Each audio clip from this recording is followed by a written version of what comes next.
What is going on, everyone? Welcome to the Slaw Sports Show. As always, I'm your host, Cole Noble, a.k.a. Slaw. And today we will again be joined by Matt Laguza, host of the From the Bench podcast, who joined us last week to break down some 2022 NFL draft quarterback prospects. This week, we're back again to break down the wide receiver class. So we're going to be breaking down the top 7 wide receivers in this year's class we think might be first-round picks. In about 20 days, 20 days on the dot today, on Friday for the NFL draft. We're excited. We're going to keep pushing out these prospect breakdowns each week, getting closer and closer to the draft. So we're excited and ready to get started with these wide receivers. So let's bring them in. Matt, how's it going, my guy? Going well. We're getting into the home stretch here, down to just under 3 weeks till the draft. Getting exciting. Ready to go. Yeah, it's an exciting time. As always, man, I'm always pumped for draft season. Last week, great discussion between the two of us. We went over the top 5 quarterbacks, I believe it was, in this year's class. So it was great to really dive into some of those guys and just break them down piece by piece going into it. So this week, we have wide receivers. And this year's wide receiver class, the last 2 years, 2019 or 2020 and 2021 class was stacked at wide receiver. We talk about guys coming in the league like Justin Jefferson, Jamar Chase, Devonta Smith, Jalen Waddle also came out last year. Stacked wide receiver classes. This year, pretty much the same. We're going to be talking about 7 guys today that could be potential first-round picks. And honestly, there could be guys that we don't talk about today that we're going to have to throw in at the end that might even also sneak in that's making some buzz as of late. But a lot of depth again at the position, a lot of playmakers, just absolute freaks going into the league, and I'm excited to start talking about it today. And I'm excited. There's just such a diversity of wide receivers that are in this draft that just make it so exciting. You got speed guys, you got power guys, you got big body guys. If you need a wide receiver, this is the class for you because there are going to be quality players pretty much throughout all 7 rounds at this position. All right, well, Matt, today we're going to start off with Garrett Wilson, who is number 1 wide receiver on my board, but it's close. It's close with a guy that we'll get to second, but we're going to start with Garrett Wilson out of Ohio State, the first of 2 Ohio State guys we're going to be talking about today. This guy, just a polished route runner, very excellent after the catch, his rack ability. We're going to pull up some game film here of Garrett Wilson and play through just some of his plays that he's had at Ohio State over the years. Just run after the catch, very key. This guy's, we're seeing it right here, just uber aggressive after the catch, running. His routes are polished. In my opinion, he is the yak guy of this class when looking at the first round. A lot to like about him. Creates a lot of separation, and just I have him as my number 1 wide receiver on the board. He's my number 2 wide receiver on the board, and it's for a reason. He, as you mentioned, creates great separation, and once he has the ball in his hands, you're not going to be able to catch him. His ability to maneuver in the open field is insane. If you give him just a little bit of space, he is going to blow by any secondary player in the area. So you need to guard him tight, and with his release and his just linear speed, it's almost impossible. Yeah, and I wouldn't say, compared to other people we've seen come into the league and prospects coming out of college, I wouldn't say he has the elite, top echelon style of speed, especially in this year's class. I don't think he's the fastest guy, but when he gets to the top speed and, starts getting quick in and out of his routes, that's when he starts beating you, 10, 15 yards down the field on these deeper routes that they ran a lot of with him at Ohio State. Yeah, and one of the big things about him, I love his ability to get the 50-50 ball. He might not be the biggest guy in this draft. I believe he's at 6 foot, I believe he measured at this year. Mm-hmm. Yeah, 6 foot. He's not the biggest guy, but his ability to get up in the air and grab it is second to none in this class. Actually, I should say behind 1 player. But compared to his height, it's extremely impressive. Yeah, and this could be – I think Garrett Wilson might be the only wide receiver that I think goes in the top 10 once we get over to April. And I think he's been linked a lot with the New York Jets. I had him in my mock draft falling to 13, which I think is, the low end of the spectrum for Garrett Wilson to the Houston Texans. But somewhere in that 8 to 13 range, I think is really going to be his happy spot in the first round. Yeah, no, there's no question. He's filled with talent. There are plenty of teams that need help at the wide receiver position, including in that top 10, as you mentioned, the Falcons and the New York Jets. So 2 teams that you could see go after him there. Otherwise, yeah, he's definitely not getting past around 15 or 16, I'd say. Mm-hmm. So next up, we have Drake London. And Drake London I like a little bit more, in my opinion, than Garrett Wilson. Even though I have Garrett Wilson, I think he's the number 1 receiver in this year's class. But personally, what I like in a wide receiver is what Drake London possesses, and it's the rare catch radius. The ability to just, catch a ball all over the place, no matter where it's positioned, able to, position your body to make a play on the football is what I like. He is the true dominator in this year's class in 50-50 balls. I know you brought that up with Garrett Wilson, but Drake London, I think, is the best at it. He seeks out contact, very aggressive, gets extra yards. Another thing, a great blocker in the run game as well, which some offenses really like in their wide receivers, being able to block and really work and all 3 to 4 downs of a series, and be able to be efficient in all 4 plays. Just like Garrett Wilson, also a very crisp route runner, but also surprisingly and impressively quick. But the one knock I do have is separation. Like I said, is a great at 50-50 contested catch, but has issues sometimes as a separator, getting off of press coverages, getting open and making himself open for the quarterback downfield. But we'll pull up the tape here as well on Garrett Wilson or Drake London, excuse me. Drake London, he's my number 1 receiver in this class. Okay. He's obviously coming off of an injury from last year, but he's got everything that you want. As you mentioned, he doesn't have the top tier speed, and sometimes it takes a little bit long for those deeper routes to develop, but just his physicality, his ability to make the catch, contested catches, he does have that sneaky little speed in there that can get you. I think he's one of the most talented receivers in this draft. He's 6'4", 219, absolutely massive. And, there's not too many corners in the game that can get him 1v1. Mm-hmm. And as our reigning, Jets fan, talking about this, sitting at 10 is rumored to be a prime spot for a wide receiver pick by the New York Jets. They've been interested in a lot of receivers throughout free agency, been calling the phones a lot on a lot of these guys that have been dealt, haven't been dealt, have been extended. I mean, they've been picking the phones up a lot for a wide receiver, adding to that offense with Zach Wilson. So between these 2 guys at 10, if you're the New York Jets, which one would you prefer between Garrett Wilson and Drake London? The one thing that the New York Jets have lacked for years is a true number 1 wide receiver. And right now, both of these guys have the ability to do that.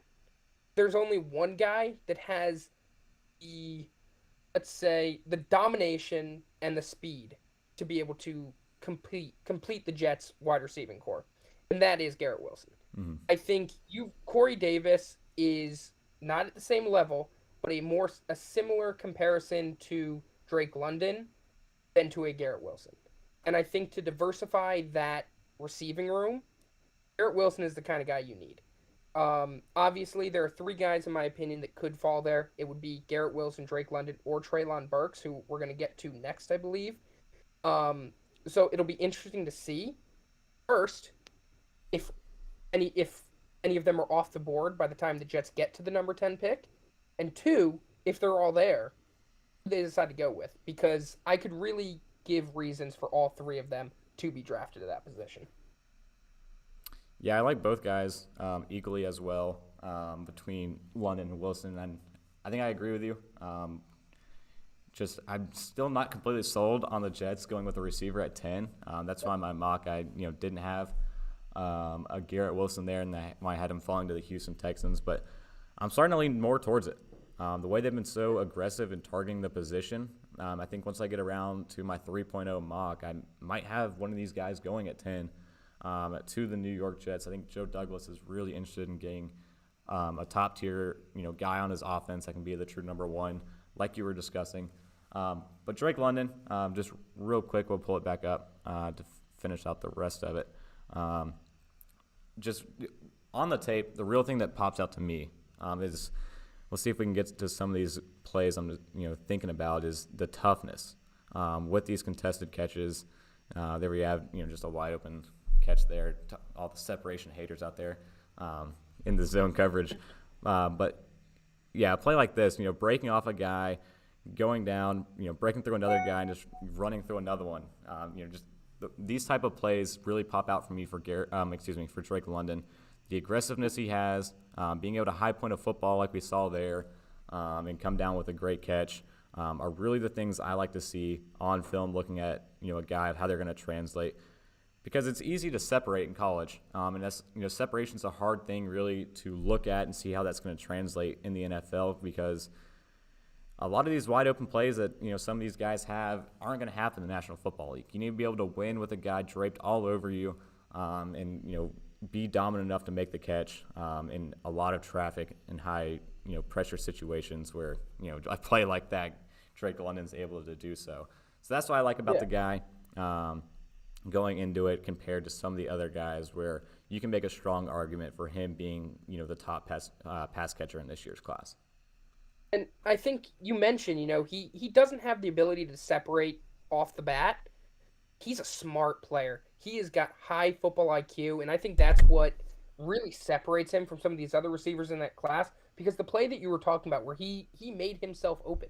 He saw the safety coming from the top. He saw that the corner was pressing him lightly, and he just kind of stopped. He stopped in the open space and waited for his quarterback to make a play. Mm-hmm. And that's what you have to do at the next level. Because there is no perfect NFL player. There is no perfect NFL quality wide receiver. You have to make do with what you have. He knows he doesn't have the ability to separate. Obviously, he can improve upon that, but he knows what he can do and what he can't do, and he just adjusts. He uses what he knows to get the job done, and that's what I love about him. And real quick, I'm going to pull up just some scouting reports here on Drake London. And the big thing, just like the big, long, possession style that he can play, on the outside and in the slot, a big frame. I think in the slot, what could be a real weapon with his size, especially when you get into the red zone, working in some smaller nickelback corners. It's something that he can really, show his size and his advantage, high pointing and making the contested catches is really just his strong suit. But we're going to move on to a more exciting prospect that you brought up before, and this was a guy that I think a lot of teams are going to be infatuated with because they're calling him the bigger version of Deebo Samuel, and it's Treylon Burgs out of Arkansas. And we're going to pull his film up here. This guy did everything in Arkansas. Worked out of the backfield, worked in the slot, worked on some sweeps, some jet sweeps over the middle, some screens, some downfield. Basically everything you see Deebo Samuel doing in San Francisco, that's what Treylon Burks was doing to honestly a higher level in Arkansas. So a lot of offenses are going to be keen on getting him, especially the West Coast style offenses like the Shanahans and how they use Deebo Samuel. So maybe a Green Bay Packers at 22 could be interested in Treylon Burks and work him into their offense. But a lot to like in this guy, just watching his tape. Yeah, no. He's one of the more special players in this draft. You don't really know where he can drop. He'll go anywhere from the top 10 until the mid-20s. It just depends on what teams want to go for a wide receiver after those 3 or 4 teams that we know are going for it. And, Burks, he's got premium size and speed. The ratio is almost perfect. And as Zerline calls it, he has rare weight room strength for a wide receiver. He's just sneaky. You don't see it coming. He's 6'2", so he's not the tallest receiver in the draft, but he's still big. He's smooth when he's running. He has a good release into his routes. He is a very underrated wide receiver when you're talking about it. And he's one of those guys that I'm leaning towards. If the Jets do go wide receiver, he's one of those guys where he's kind of the in between in play styles between a Drake London and a Garrett Wilson. Kind of like you kind of get the best of both worlds. hmm And like it's interesting because like when I watch him, and I've seen other people mention it before, their comparisons with Deebo Samuel, but Lance Erling, he comped him as AJ Brown, and on Yeah. AJ Yep. Brown with more wiggle, and like that's just the two different play styles that he has. He can be the aggressive type receiver just like we saw there over the middle of the field like an AJ Brown, but also do Yep. things in the backfield like we saw earlier, the jet sweeps, the screen passes, the getting the ball in his hands and let him work, like you see out of Deebo Samuel. And honestly, if he ends up being like the third or fourth wide receiver off the board and ends up in a great environment, that's going to work wonders for him going in to next season or going into his rookie season, just being in an environment where they're going to force feed him the ball time after time, put the ball in his hands and let him work in space, and just utilize ways to get him the ball is where he's really going to excel. Yeah. No, there's no question about it. I love him as a prospect. Interested to see where he ends up. Because as you said, if he gets into a good offensive situation, he could have an outstanding rookie year. But no, his physicals are really good. 6'2", 225, 33 and a half for his arms, which is, I believe, the biggest of the 7 wide receivers that we're looking at. Um, he, he's just a special talent, a physical specimen when it comes to it, and I'm just excited to see where he goes. Yeah, I think the 40, 4.55 was throwing a couple of people off.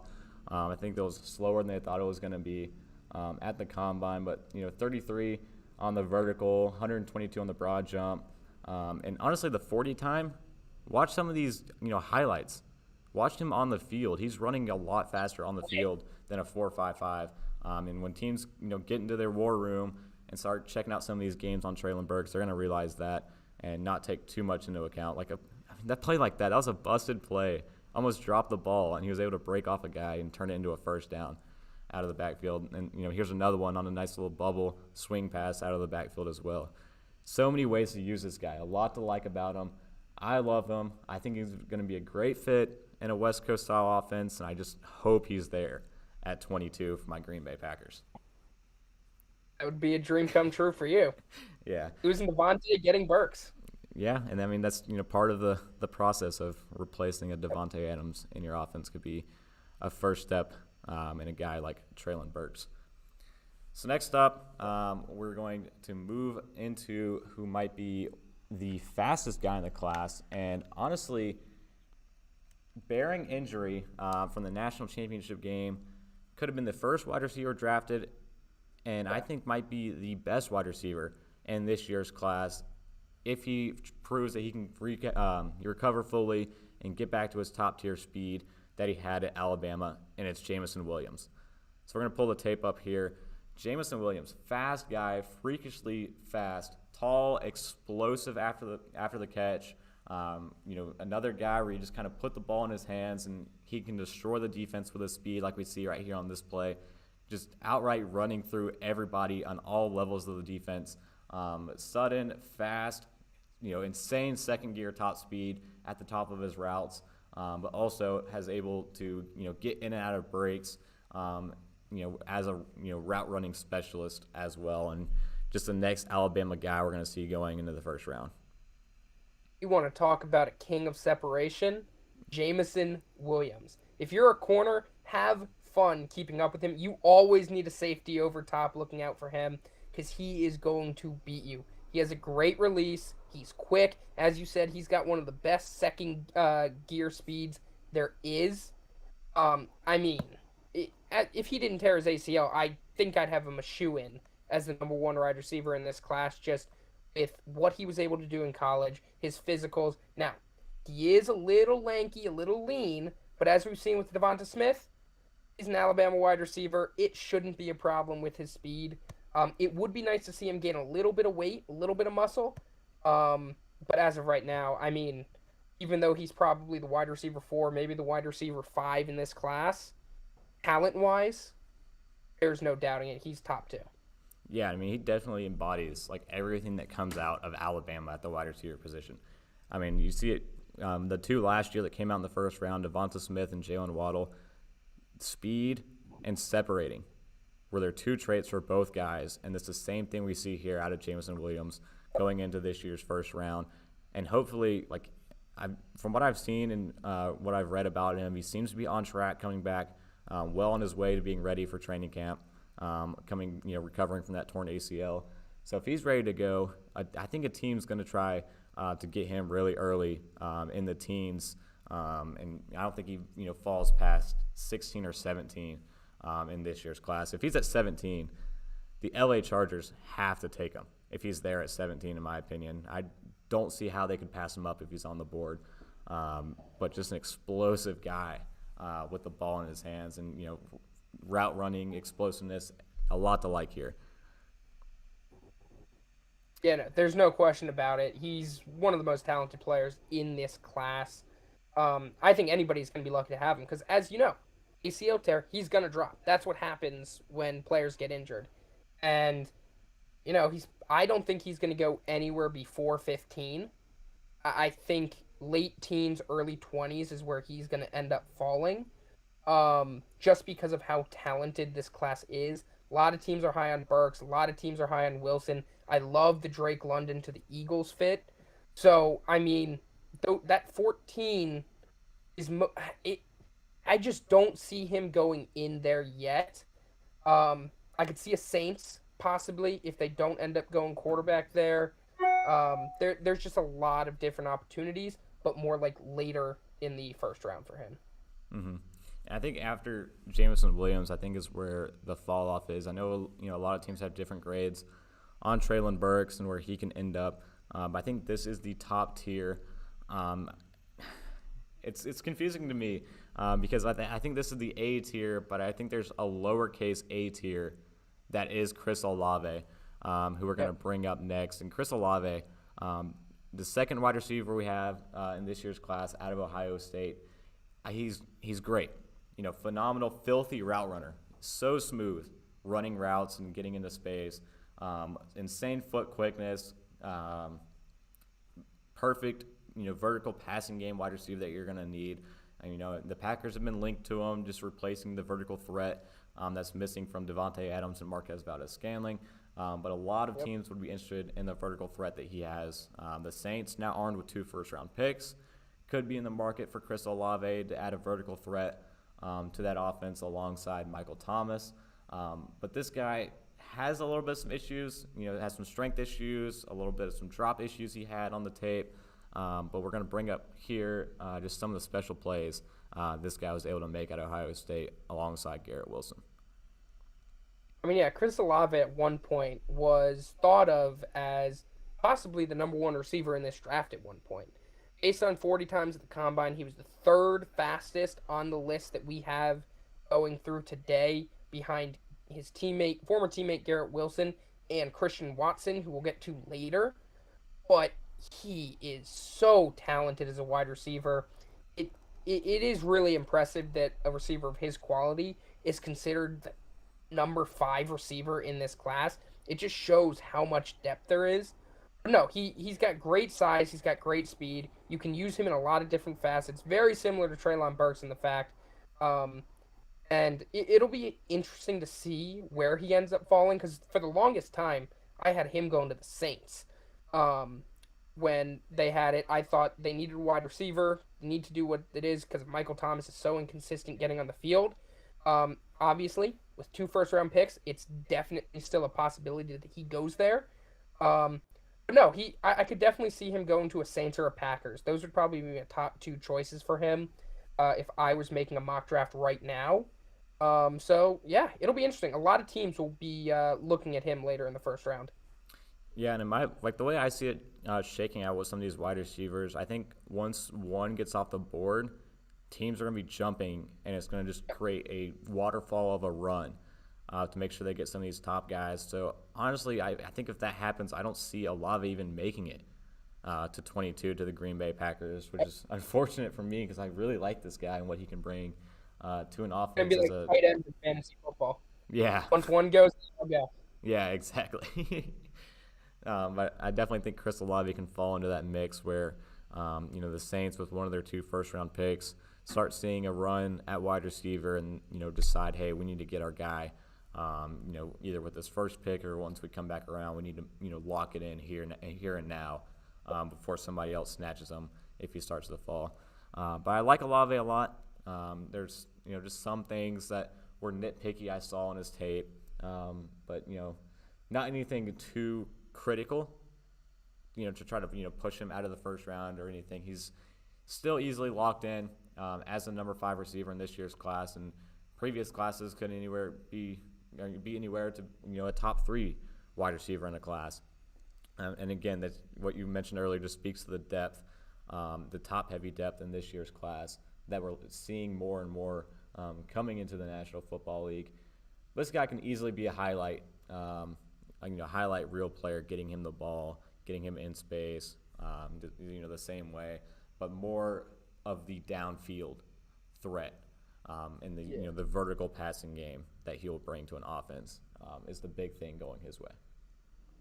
I mean, what we just talked about the whole thing where one wide receiver goes, the rest fall, that's why this is so exciting. Because all 7 wide receivers that we're talking about right now could end up going first round. And it's just insane to think about how, we're talking about Treylon Burgs, Jameson Williams, Chris Olave, who are 3 guys who could all, at one point in this draft process, were possibly considered the number 1 wide receiver in this class, going early to mid-20s. And we still haven't gotten to our last 2 receivers yet, and we might just mention some at the end that are other really good candidates at wide receiver. So I don't know, maybe not all 7 of these guys go, but it is very possible that there are 7 wide receivers that are drafted by the end of night 1. Yeah, 100% agree with you. I mean, it's just a rare group that's coming into the draft this year. Just so many great receivers. I mean, there's guys that are going to be day 3 picks that could be starters week 1 on some teams. Like Wan'Dale Robinson, guys like that. Calvin Austin. There's great value teams are going to find with these wide receivers going into late round 2, going into round 3 of this draft where guys are going to come off the board and then you're going to see them in training camp and go, wow, like this guy was actually a day 3 pick. How did that happen? But it happens every year. But it's just the group going in to the draft this year at wide receiver is insane.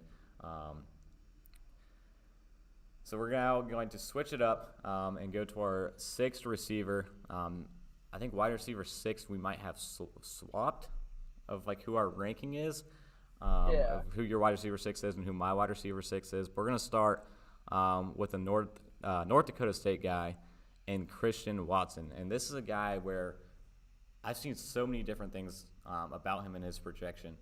Some people call him a day 3 guy. Some people say he's going to sneak into the first round and be a first rounder. So we got to talk about him. But so many different avenues to look at in his game. Not just the pros, but also the cons that you're going to get with him.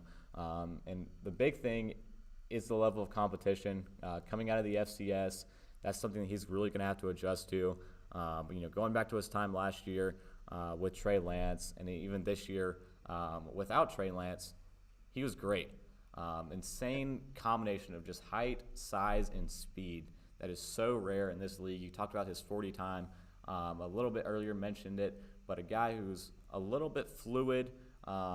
Josh Norris, a guy I watch a lot of on Underdog Fantasy, said he's a lot like DJ Moore in that regard.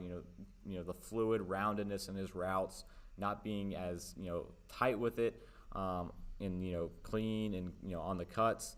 But a guy who is a do-it-all player.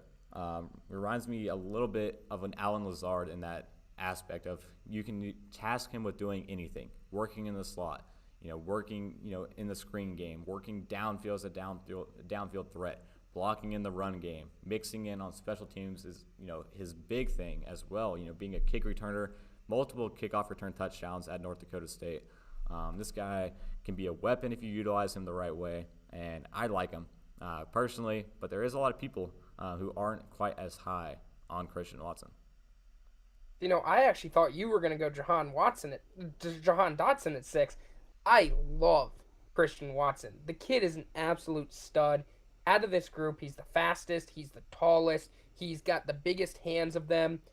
He's just so underrated. Now, he's not going to be one of the top 5 receivers selected in this draft, most likely, just because of how talented those guys are, and obviously played a lot better competition throughout their time in college. There's no question about it, but Christian Watson might be my favorite receiver in this class. He's extremely talented, as I mentioned. He's got the physicals that you look for in a top wide receiver, and he's just so good. His blend of size, speed, and length is absurd. If you get him into the right system, as it looks like, he could go late first round, which means he'd be in a great offensive situation. It could be huge for him. Just to get a high-level quarterback play for him early on in his career, it could really help him develop into a special talent. Yeah, I definitely see him being a day 1 pick in the first round. I think he sneaks in that second half of the 20s to the 32 section. I think a great spot is going to be the Green Bay Packers at 28, in my opinion. I would just love to see what Matt LaFleur could do with Christian Watson in his offense, and also mix him in on special teams, which has been detrimental in the past for the Green Bay Packers. Would work perfectly. He immediately step in and be the kickoff returner. Starting at kickoff return day 1 for the Packers special teams. Rich Bisaccia will love him on that unit. But on offense, I think Aaron Rodgers will love this guy. The big thing, he's physical after the catch, and he has great ball tracking ability. That's what Rodgers loves in a wide receiver. A guy where he can just put the ball up for him, and they can track the ball and make the catch. Similar to a lot of what Davante Adams brought to the offense in Green Bay. I think Matt LaFleur would love it. I think he would love working with Watson and Allen Lazard in that offense, mixing those two guys around all over the field, putting them at so many different positions, in and out of the lineup. Would be a great situation at 28 for the Packers, and just go best player available at 22 would be my dream scenario for the first round. But even a team like the Chiefs, armed with 2 first-round picks, what is it? I think they have 29 and 30. Yeah. Yeah, so I think the Chiefs with 2 first-round picks could also be another spot. They brought in Juju Smith-Schuster and Marquez Valdez-Scantling, but I don't think they're done adding to their wide receiver room. Andy Reid, Patrick Mahomes, another great offensive scheme where they can work in a Christian Watson into the fold and make him utilized on the offense and in the special teams as well in Kansas City. So a lot to like about Christian Watson. A rare prospect, but I think if you use him the right way, can really turn into something special. Yeah, there's no question about it. I mean, the one thing coming into this last college football season that I really saw that he needed to improve upon was his route running. Mm-hmm. He polished it well in 2021. He looked very clean coming out of his routes, which I was really impressed about, and that would have been my big knock on him. But he really improved it. He's going to get there. And, maybe the Green Bay Packers will go Olave Watson at 22 and 27, and you'll really replace Davante Adams there. Yeah, and you brought up how he improved on his route running. I still think he has some issues, like I brought up with just the breaks, getting in and out. There's times where he has trouble really being sudden in his stops, and then breaking one way or the other and continuing the route. That's what I talked about with Josh's comp of being similar to DJ Moore, of a more rounded approach to his routes. You talk about some in routes, some slants, some posts, those kind of things, just more rounded and not as clean cut as you would like them to be in order to get separation. But another thing that Lance Zierlein's scouting report on Christian Watson tells us at the bottom, a scout for an AFC team said that he was a great locker room guy and worked his tail off every day. That, with his rare combination of size, height, and speed, being a great locker room guy, that's what gets you drafted in the late first round. That's what pushes you up into being a first-round pick instead of a second or third-round pick.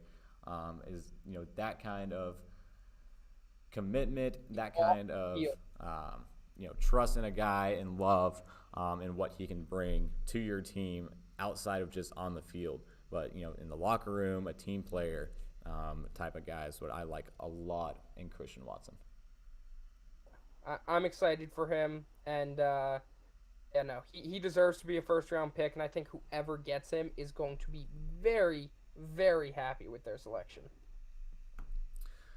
So now we'll get over to Jahan Dotson, who's our number 7 player at wide receiver going into this year's class, out of Penn State. A little bit of an undersized guy compared to some of what we've talked about with the top 6 guys we've gone over so far. But while he's undersized, he has outstanding quickness, deep speed, great hands, very fluid, loose route runner. What I like about him is in and out of his breaks, he's able to accelerate back to that top speed right after a break.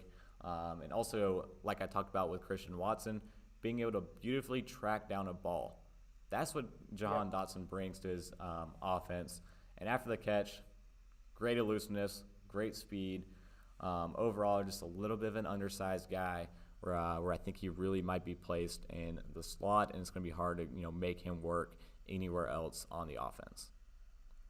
I mean, I was really high on Jahan Dotson coming into the draft process early in January and February, but he's really fallen off for me. I mean, I don't really see him going into the first round. I think he's definitely a second-round guy. Mm-hmm. Out of the 7 of these guys, he's the one that could fall out, and maybe a Skye Moore or something like that comes in. Or George Pickens, who didn't really play that much, but we'll get into that in a little bit. No, he's got great speed. He ran a 4.43 at the combine. My one big thing on him, other than his size, is sometimes on his route running, he drifts a little bit. He drifts just a tad, and then the coverage can come in, undercut it, picked. And I saw that a lot on the film when I was watching. But, I mean, he's still talented. He's a great slot receiver, as you mentioned. He's not going to be on the outside on an NFL team. But I think he goes early to mid-second round. He could be he'll be in the top 3 wide receivers that go in the second round. No, he's so talented. Yeah, I think if he falls out of the first round, I think he's going to be an early day 2 pick. They're looking at who's left on the board going into day 2. People are going to see Jahan Dotson right there on the top of that list. So the Jaguars right off the bat at pick 33, I think could be interested in Jahan Dotson, what he can bring to a team. So if he doesn't go in the first round, I think he goes pretty early in the second round.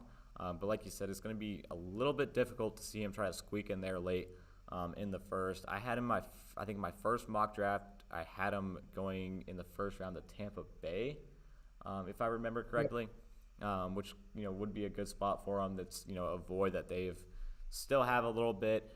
Is this true slot receiver to that offense with Tom Brady and the rest of the difference makers, but I don't know if it's a route they go now in the first round with bringing back all the guys they have brought back to their team. But Jahan Dotson could be something special in the slot. Just overall, his ability to work in and out of breaks and that speed and elusiveness that he has is his trademark in his game, but has some issues as well that scare me a little bit. If I were a GM looking at some of these guys, you talked about how sometimes the coverage can catch back up to them. It can be able to get back in and make a play on them. So that kind of things I'm a little bit worried about. Looking into Jahan Dotson a little bit more, but overall, could be a guy who's easily an early day 2 selection. Yeah, I really like your choice of the Buccaneers there in the first round. I really think that might be his only chance that he goes in the first round, because there's really no other team that's going to waste a first-round pick on a guy like Jahan Dotson when there are other better guys at other positions available. Because there are a lot of talented slot receivers that are going to go day 2. And, again, I think we'll talk about those in a little bit. But, I mean, the Buccaneers are a team where if you really want to emphasize your offense, you add in a guy like Jahan Dotson. Because that wide, after losing Antonio Brown, really your slot receiver is Scotty Miller, I guess.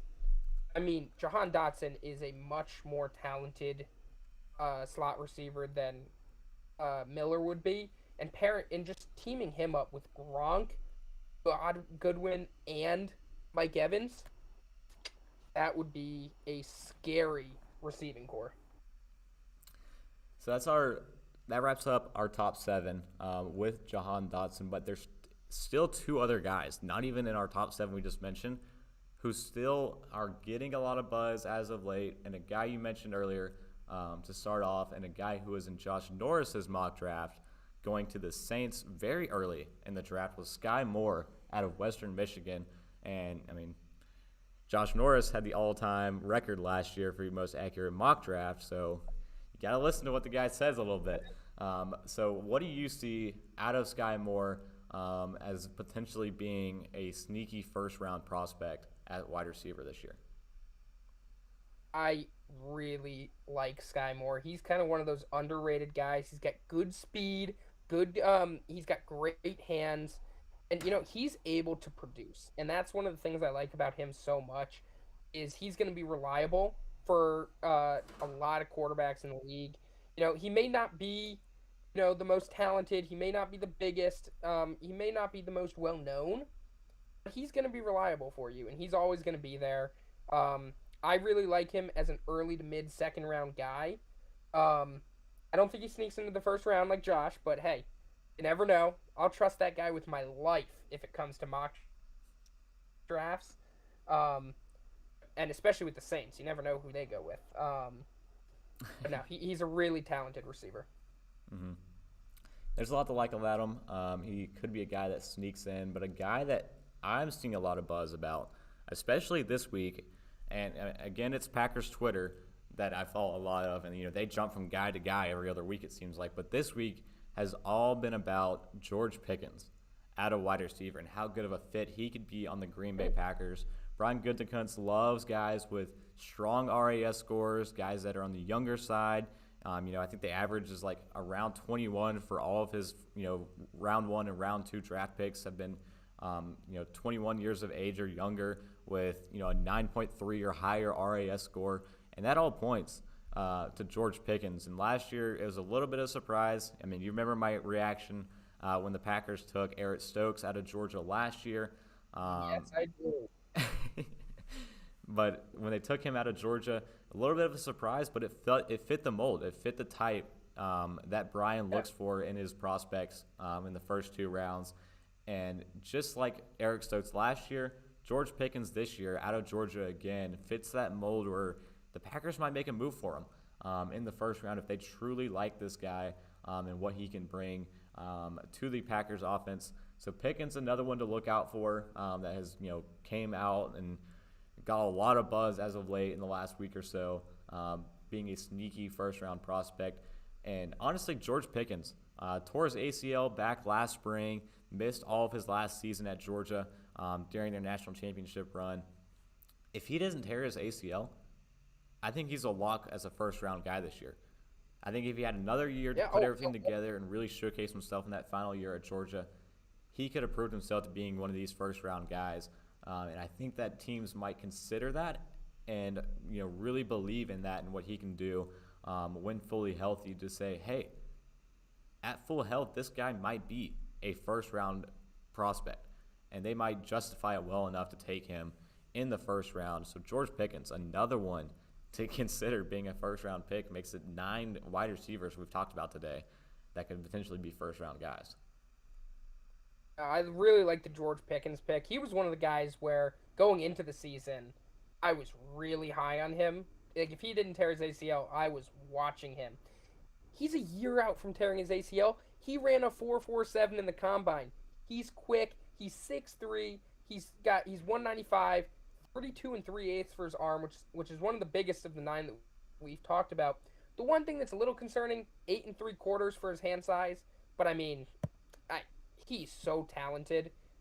I would still, I could see him possibly getting into that late first round, most likely second round though.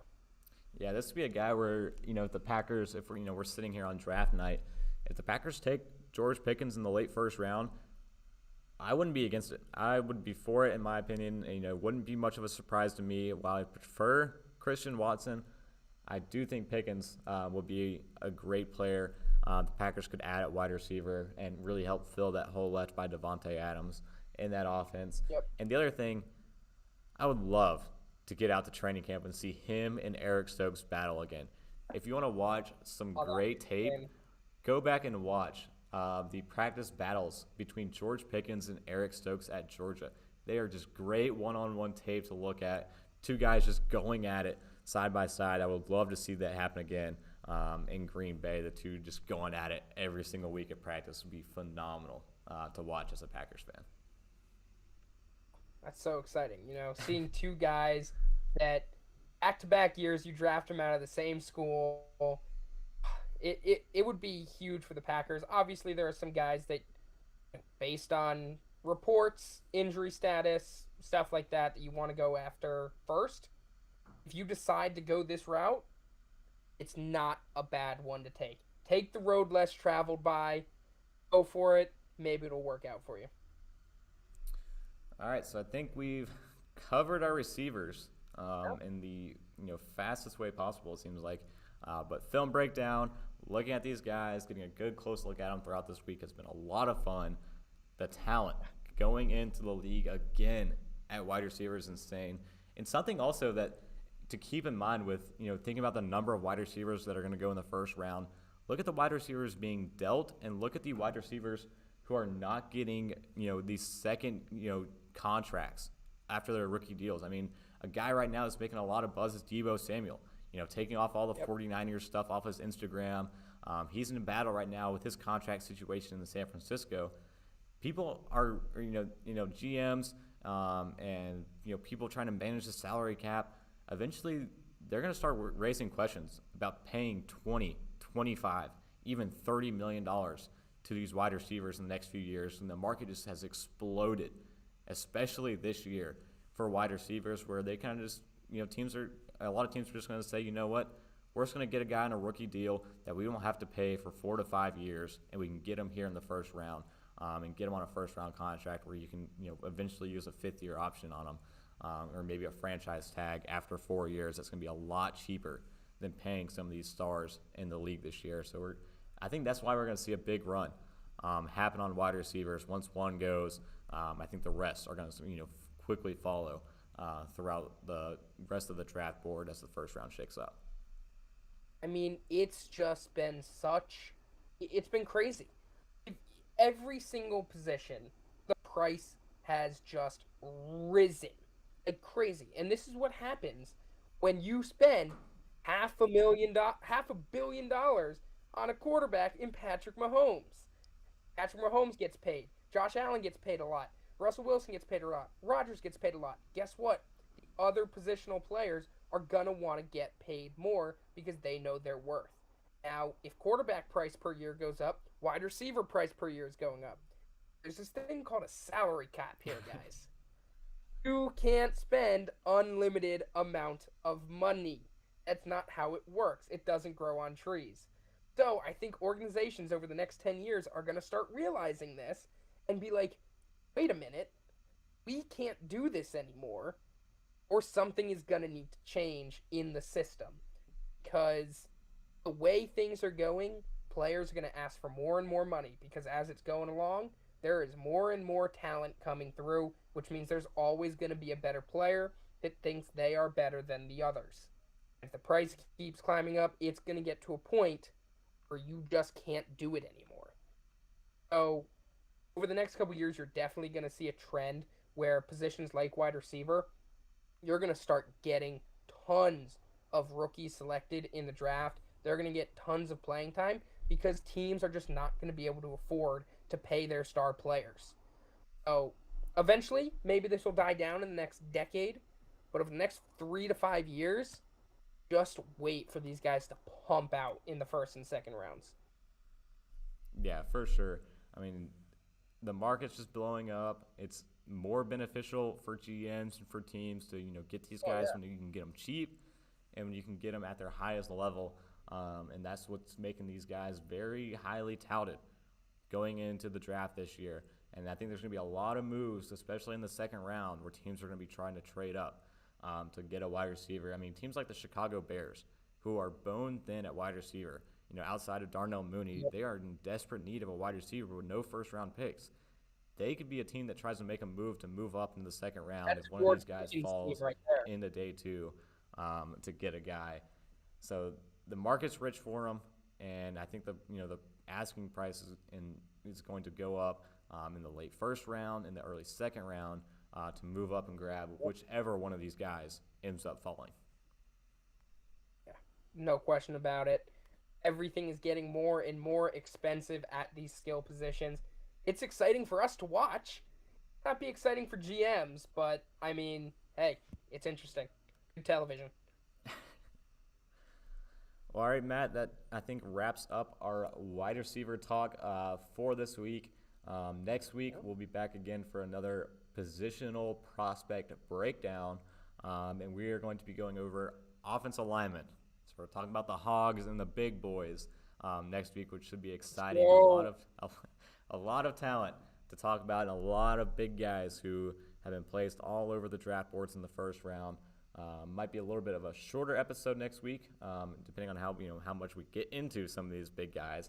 But there's not going to be 9 who are going to be potential first round picks like wide receivers, but still some top end guys still some top guys where 3 or 4 are going to go in that top 10 to really shake out the rest of the draft board, closing out the first round.